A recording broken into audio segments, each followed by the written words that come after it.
of how breastfeeding protects against neonatal sepsis and protects, subsequently, protects babies from dying. Next slide. So that's local data. Pero hindi ho yan masyadong, hindi kalat yung information na yan. In fact, one of my confessions is that I graduated from UP, but nalaman ko lang mo ito, graduate na ako. Okay? In the curriculum, tinuturo sa amin paano ang timpla ng gatas. 1:1, 1:2. Okay? So, that's a very, very dangerous situation. Okay? Ito naman ho is the data on how many babies are protected from dying from infection-related death. Kung nakikinig kayo kay Dr. Martha, nandun yung sepsis, pneumonia, 27%, halos 1/3 of the cases of neonatal death. No?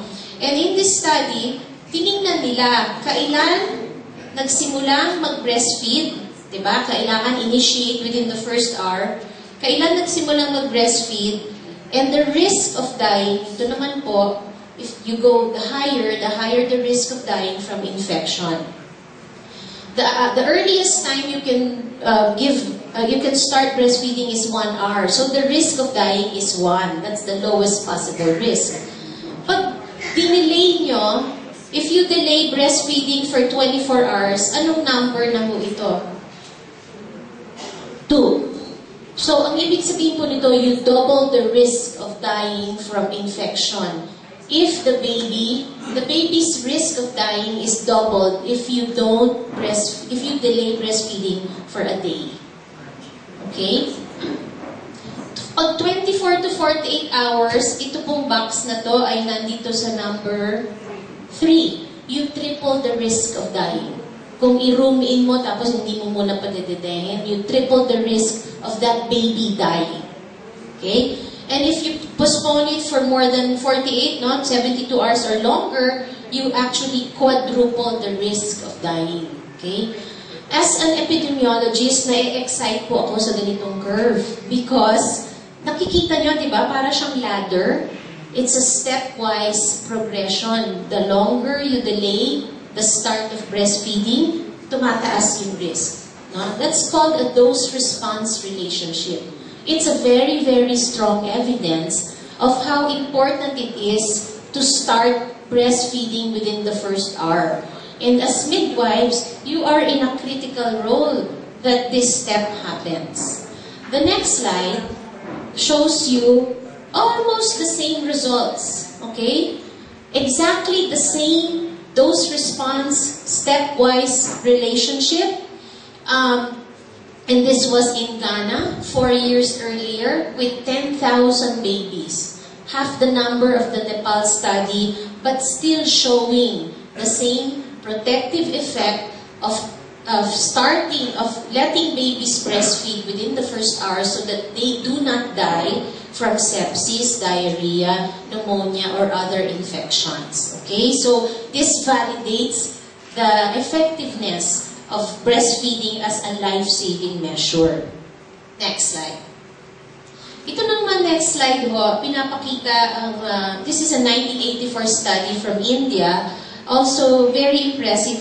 Ito naman po, ang pinapakita, hindi yung timing kung kailan nagsimula mag-breastfeed. Kung hindi, pinapakita kung ano ang ipinakain or pinainom sa bata, sa baby, at yung risk of sepsis or serious illness. Okay? So, ang importante ho dito is to show kung gaano naman ka-protective ang hindi pagbigay ng formula or pag-exclusively breastfeed. Itong lowest risk of serious illness, the lowest percentage na 10, okay? This is raw expressed breast milk, BF, or breastfeeding. Okay? So, this is expressed breast milk. Ito naman po, yung tinatawag na pasteurized expressed breast milk or breastfeeding, yun yung in-express pero pinainit. So, it's heat-treated. The risk goes up to about 15%. Pag hinaluan mo na ng formula, pataas ng pataas ang risk of serious illness. Hanggang sa the highest risk, which is almost a 4-fold increase from exclusively breastfeeding, are those that are exclusively formula-fed.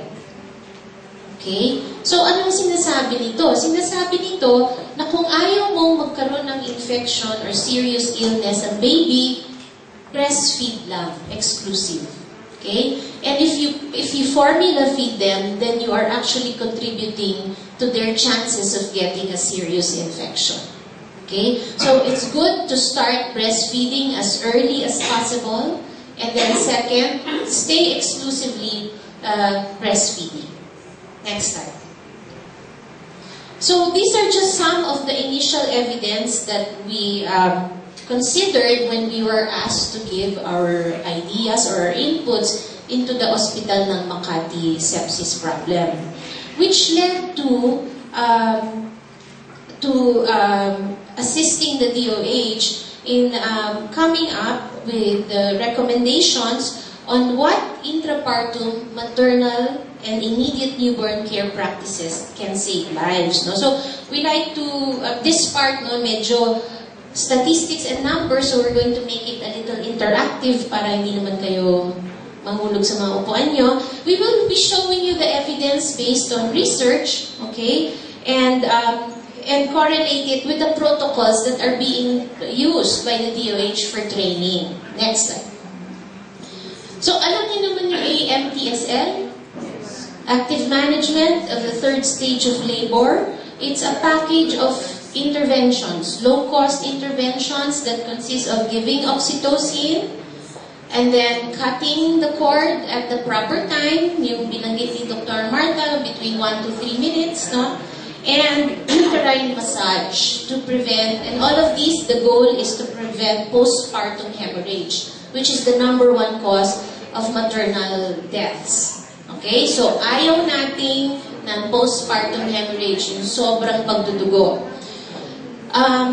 In research, parang the highest form of evidence would be randomized controlled trials and what we call meta-analysis. So, these findings are based on meta-analysis. Ano ang findings nila for active management of third stage of labor? RR is relative risk, no? So, you want the relative risk to be less than 1 para effective. So, ang nakita nila, mas kaunti ang blood loss of 1 liter or more. Mas kaunti yung nagdudugo ng 1 litro.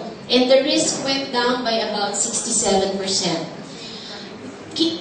Nabawasan yung pangangailangan ng salinan ng dugo among women na nagbigay ng active management of third stage of labor.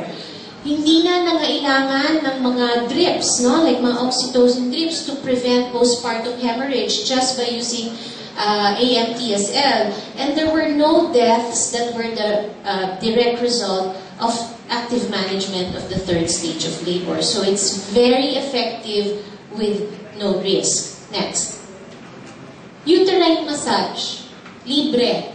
Okay? You just have to change the behavior. Okay? There was less blood loss at 30 minutes. So the mean, MD means mean difference. No?